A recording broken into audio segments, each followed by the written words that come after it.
It may take a disaster to make everyone get arrested immediately. There have been a lot of questions. People have asked me, well, how can we get Trump? How can we get Vance? How can we get Mike Johnson? How can we get, of course, Elon arrested quickly? While our justice system is slow, the only thing that swiftens it is a disaster. Hegseth has just ordered cybersecurity down for Russia. In other words, we've just lowered our cyber guards and a cyber offense for Russia.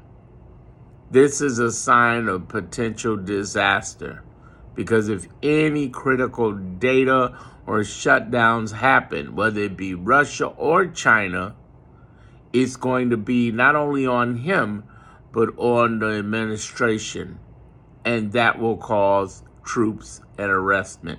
And no, Pam Bondi does not control the troops.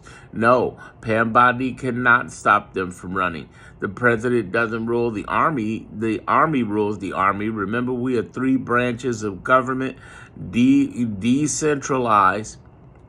So the judges can send the army somewhere. So can Congress. But GOP is Congress, right?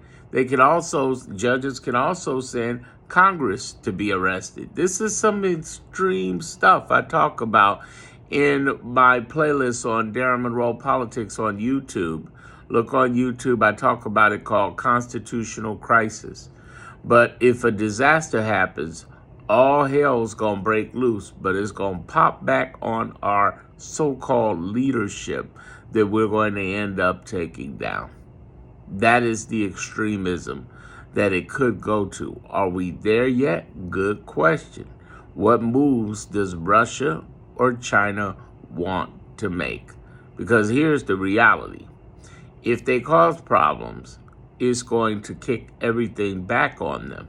So in other words, now that we've backed away from Ukraine and sold them out just like Kamala Harris said would happen, and now that we are talking, we're in a conversation right now with Elon, who's had access to all of our information about him saying we should leave NATO. Why does Elon want us to leave NATO? I'm going to get into another video talking about that. But honestly, if we leave NATO, if we leave and back up with all of this cybersecurity, if we're backing away from Ukraine, it's just opening up the door for Russia in a way we've never seen before. Hang tight.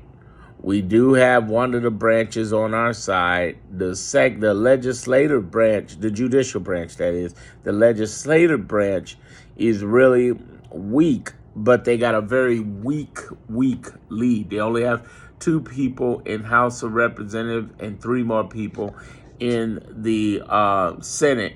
And those people who run around say, yeah, they control the legislative branch. No, it's a very, very light, weak control. If you're in a red state, baby, you need to be contacting your reps left and right. You need to be on them because we're only 3 or more people away from taking that lead out, meaning that if we pressure, and it's a good pressure because they're talking about getting rid of all the benefits of people in their own constituency, in their own districts. If we pressure, we come out. We meaning all of us who don't like this but live in a red state, for instance. I'm in a blue state, but I'm telling you in a red state, get moving. Get with indivisible.org. They will help out as well. This is a fight. We are in the middle of a fight. But disastrous, as I claim it, a disaster could cause it to happen quickly. I don't hope it to happen, but there are conditions that are being set up to make this happen. Let's keep moving. Subscribe to me for more, especially on YouTube with Darren Monroe Politics.